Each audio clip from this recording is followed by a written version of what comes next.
अगर आपको लॉगरिथम्स समझने हैं तो ये टॉपिक्स आपने लाजमी पढ़ने हैं, इसको समझना है। एक्सपोनेंट्स आपको समझने हैं, थोड़ा बेसिक अलजेब्रा आपको समझनी है, स्टैंडर्ड नोटेशन को समझना है और साइंटिफिक नोटेशन को समझना है। तो इन्हीं 3-4 टॉपिक्स को आज हम क्विकली रिवाइज कर लेते हैं लॉगरिथम पढ़ने से पहले। एक्सपोनेंट का मतलब होता है, जैसे सपोज करें 2 पावर 4 है, तो इस 2 को हम बोलते हैं ये बेस है और ये 4 उसका एक्सपोनेंट है। एक्सपोनेंट्स को हम सॉल्व कैसे करते हैं? 2 पावर 4 का मतलब होता है इस बेस को 4 टाइम्स आपस में मल्टीप्लाई किया जाए, जैसे 2 इंटू 2 इंटू 2 इंटू 2 जो बराबर होगा 16 के। तो ये सिंपली एक्सपोनेंट का मतलब होता है।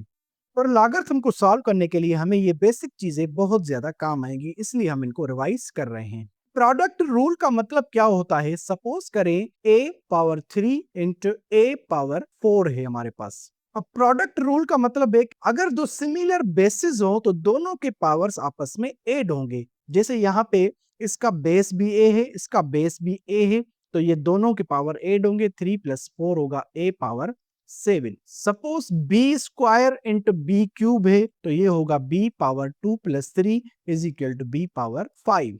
तो ये होता है सिंपल प्रोडक्ट रूल कि अगर दो बेसिस आपस में मल्टीप्लाई हो तो दोनों अगर सेम बेसिस हैं, दोनों सेम वेरिएबल्स हैं, तो दोनों के पावर्स आपस में ऐड होंगे। उसके बाद एक क्वोशंट रूल, जब भी दो सिमिलर बेसिस डिवीजन में होंगे तो उनके पावर्स आपस में माइनस होंगे। जैसे a पावर 4 है और a स्क्वायर है, तो ये न्यूमरेटर वाली पावर में से डिनोमिनेटर वाली पावर माइनस होगी। 4 माइनस 2 बराबर होगा a स्क्वायर के।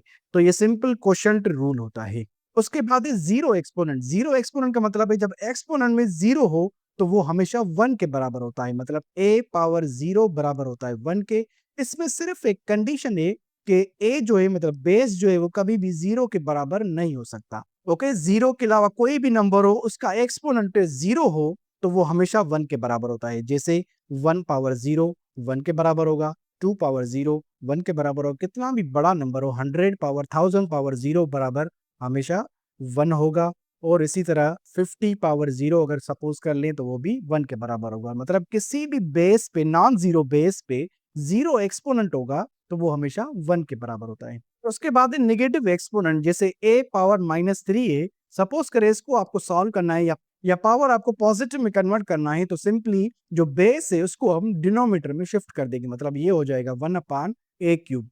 अगर डिनोमिनेटर में कोई पावर नेगेटिव में मतलब 1 अपान a -3 है, तो डिनोमिनेटर में से न्यूमरेटर में इसको शिफ्ट करेंगे, a क्यूब बन जाएगा, ये पावर पॉजिटिव हो जाएगा। तो नेगेटिव एक्सपोनेंट को ऐसे भी हम पॉजिटिव करके सॉल्व कर सकते हैं। उसके बाद ये फ्रैक्शनल एक्सपोनेंट, जैसे a पावर 2 अपॉन 3 है, तो ये डिनोमिनेटर में जो पावर होगा उसको हम बोलते हैं ये रेडिकल की इंडेक्स को शो करता है, और जो ये 2 है ये बेस का ओरिजिनल एक्सपोनेंट होता है। अब जैसे a पावर 2 अपॉन 3 को हम रेडिकल में कन्वर्ट करें तो ये होगा रेडिकल a, और ये एक्सपोनेंट में डिनोमिनेटर में 3 था, ये 3 इस रेडिकल का इंडेक्स बन जाएगा, और एक्सपोनेंट का जो न्यूमरेटर था वो 2 था, वो इस रेडिकेंड का पावर बन जाएगा। ये हो जाएगा cube root of a square. एक और एग्जांपल देख लें इस पे। सपोज करें हमारे पास नंबर है 5 पावर 2 अपॉन 3, तो ये हो जाएगा cube root of 5 square. Okay, simply ये फ्रैक्शनल एक्सपोनेंट्स को हम रेडिकल में ऐसे कन्वर्ट कर सकते हैं या सॉल्व कर सकते हैं। उसके बाद स्टैंडर्ड नोटेशन और साइंटिफिक नोटेशन। सबसे पहले हम स्टैंडर्ड नोटेशन पढ़ लेते हैं। स्टैंडर्ड नोटेशन का मतलब होता है जब हम नंबर्स को ऑर्डिनरी वे में लिखें, मतलब जैसे हम नॉर्मली सभी नंबर सभी डिजिट्स को शो करके लिखते हैं। सपोज करें नंबर है 295, ये एक स्टैंडर्ड नोटेशन है। 3015, ये एक स्टैंडर्ड नोटेशन है।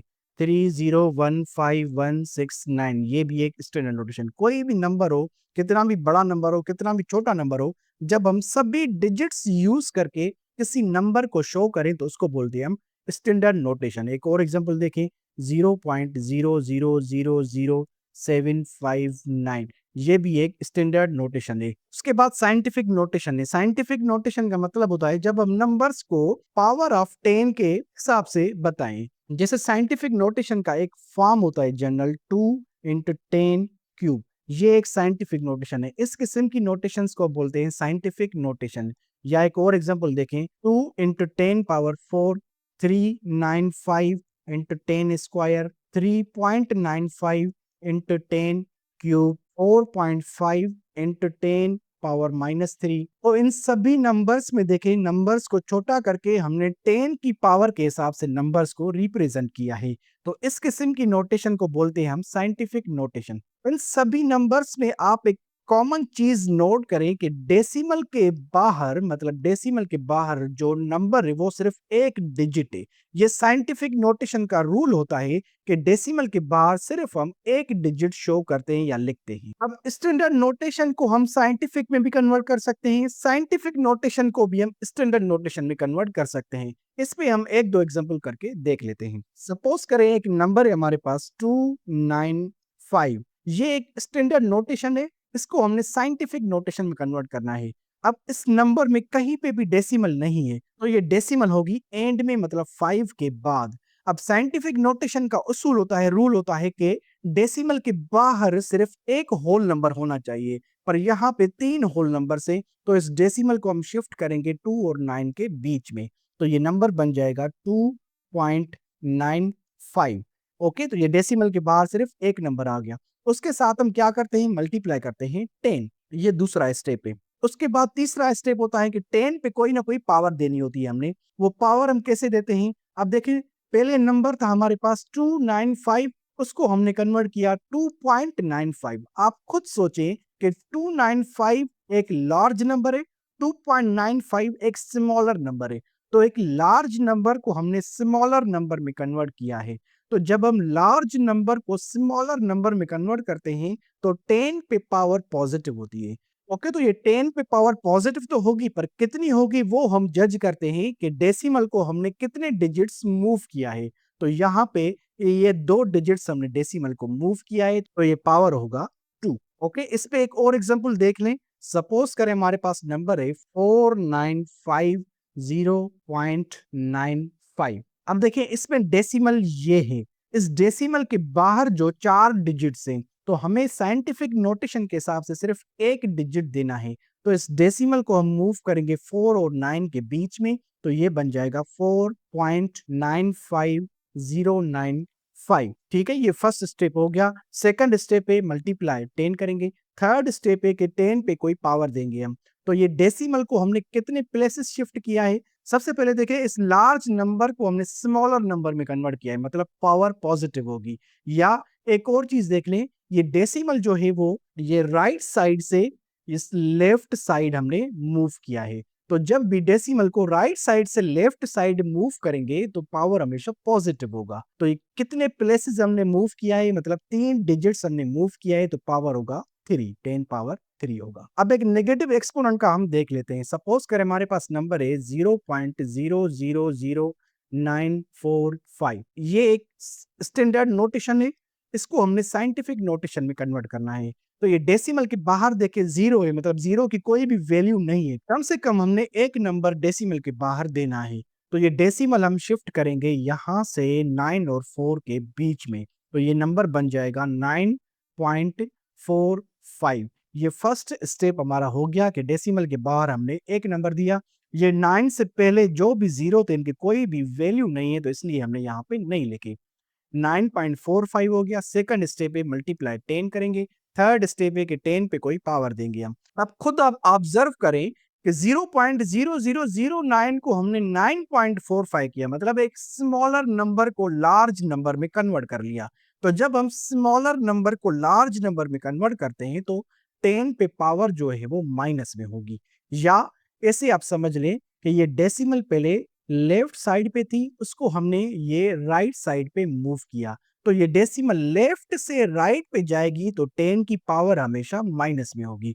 तो ये कितने डिजिट्स हमने डेसिमल को मूव किया है, 4 डिजिट्स यहाँ पे मूव किया है, तो ये 10 पावर -4 होगा। ओके, ये सिंपल रूल होता है साइंटिफिक नोटेशन को स्टैंडर्ड में। तो ये सिंपल रूल होता है स्टैंडर्ड नोटेशन को साइंटिफिक नोटेशन में कन्वर्ट करना। अब हम एक दो एग्जांपल कर लेते हैं कि साइंटिफिक नोटेशन गिवन हो, उसको हम स्टैंडर्ड में कैसे कन्वर्ट करते हैं। सपोज करें हमारे पास एक नंबर है 4 इंटू 10 क्यूब। तो सबसे पहले आप नंबर देखें, यहाँ पे जैसे ये 4 है, तो इसको हम पहले लिखेंगे।